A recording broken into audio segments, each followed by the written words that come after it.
চার থেকে পাঁচটা জিনিস আলোচনা করব। নম্বর এক, সমাজ থেকে, দেশ থেকে, সমাজকে যদি আপনার বিভিন্ন রকমের পাপ থেকে মুক্ত করতে হবে, এক নম্বর হলো কি, সমাজের মধ্যে, পরিবারের মধ্যে তাওহীদ প্রতিষ্ঠা করতে হবে। শিরক মুক্ত সমাজ, শিরক মুক্ত আপনার পরিবার করতে হবে। তাহলে সমাজ থেকে এবং পরিবার থেকে পাপ আস্তে আস্তে দূর হয়ে যাবে। কেন? আল্লাহ রাব্বুল আলামিন এই পৃথিবীর মধ্যে যতগুলো নবী এবং রাসূলকে আল্লাহ তাআলা এই পৃথিবীতে প্রেরণ করেছিলেন, তাদের একটাই উদ্দেশ্য ছিল সমাজকে, পরিবারকে কিভাবে আল্লাহমুখী করা যায়, কিভাবে জনগণকে, কিভাবে সমাজের মানুষকে, কিভাবে দেশের মানুষকে পাপ থেকে, অন্যায় থেকে আল্লাহর দিকে ফেরানো যায়। প্রত্যেকটা নবী এবং রাসূল এই পৃথিবীর মধ্যে সেই জন্য আগমন করেছিলেন। প্রত্যেকটা নবী এবং রাসূল তার সম্প্রদায়ের কাছে এসে বলেছিলেন, কুলু লা ইলাহা ইল্লাল্লাহ লাআল্লাকুম তুফলিহুন, তোমরা লা ইলাহা ইল্লাল্লাহ পাঠ করে পড়ো, তোমরা কল্যাণ সফল হবে। তার কারণ এই তাওহীদের দাওয়াত প্রথমে আপনার দিয়েছিলেন নবী এবং রাসূলগণ। যখনই আপনার মানুষ নিজের স্রষ্টাকে, নিজের রবকে, আল্লাহকে আপনার চিনতে পারবে, যখনই তার মধ্যে আল্লাহর ভয় যখন আপনার আসবে, তখনই সেই সমাজ, তখনই সেই পরিবার আপনার বিভিন্ন রকমের পাপ থেকে আপনার মুক্ত হবে, বিভিন্ন পাপ থেকে আপনার মানুষ বাঁচবে। শিরক মুক্ত সমাজ করতে হবে।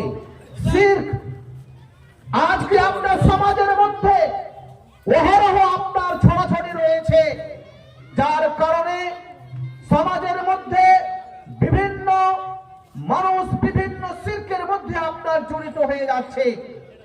অতএব সেই শিরক মুক্ত, বিদআত মুক্ত সমাজ করতে হবে। তাহলে আল্লাহ তাআলার রহমত, আল্লাহ তাআলার আপনার বরকত আমাদের কাছে নেমে আসবে, আল্লাহর শান্তি আমাদের প্রতি নেমে আসবে। অতএব সেই তাওহীদ প্রতিষ্ঠা করতে হবে সমাজ থেকে ওই সমস্ত জিনিসকে উৎখাত করার জন্য। সংক্ষেপে আলোচনা করা হচ্ছে। এরপরে আপনার দুই নম্বর হচ্ছে আল্লাহ এবং তার রাসূলের অনুসরণ, অনুকরণ করতে হবে।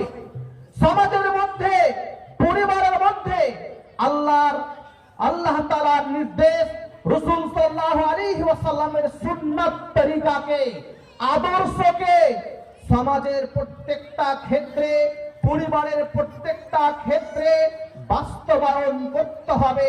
তাহলে পাপ থেকে সেই সমাজ মুক্ত হবে, সেই পরিবার পাপ থেকে, গুনাহ থেকে মুক্ত হবে।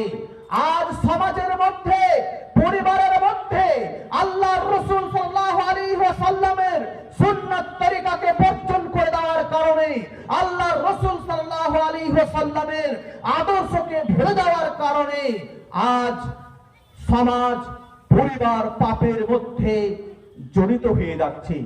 যখনই আপনার সমাজের মধ্যে, পরিবারের মধ্যে আল্লাহর রাসূল সাল্লাল্লাহু আলাইহি ওয়াসাল্লামের তরিকা, আল্লাহর রাসূল সাল্লাল্লাহু আলাইহি ওয়াসাল্লামের আদর্শ যখন আমরা সেই কোরআন এবং সুন্নাত দিয়ে যখন আমরা সমাজ প্রতিষ্ঠিত করতে পারবো, সেই দিন আপনার সমাজ থেকে সেই সমস্ত পাপ দূর হবে। তার কারণ আজকে আমরা দেখতে পাচ্ছি আল্লাহ রাসূল সাল্লাল্লাহু আলাইহি ওয়াসাল্লামের সুন্নাত তরিকাকে বর্জন করে দিয়ে পাশ্চাত্য দেশের সভ্যতা, পাশ্চাত্য দেশের বর্বরতা আজ আমার পরিবারের মধ্যে, সমাজের মধ্যে আজ ঢুকে পড়েছে। রাসূল সাল্লাল্লাহু আলাইহি ওয়াসাল্লামের সুন্নাত তরিকাকে ছেড়ে দেওয়ার কারণে কত আপনাদেরকে দেখাবো, কয়েকটা জিনিস আপনাদেরকে দেখায়। যেমন আল্লাহ রাসূল সাল্লাল্লাহু আলাইহি ওয়াসাল্লামের সুন্নাত তরিকা পদ্ধতি অনুযায়ী আজকে আমরা মাথার চুল এমন স্টাইল করে আমরা কাটছি, এমন ভাবে আমরা চুল ছাড়ছি, ছোট ছোট বাচ্চাদেরকেও আমরা সেই চুল আমরা দাজ্জাল মার্কা ভাবে আমরা কাটাচ্ছি। ছোট বাচ্চাদেরকে এই অবস্থা, তাদেরকে যেই শিক্ষা দিবেন, বাচ্চা তো আপনার অনুসরণ করবে। আপনি যেই শিক্ষা তাকে দেবেন, সেই শিক্ষায় শিক্ষিত হয়ে সে আপনি নিজের আপনার গোলাপের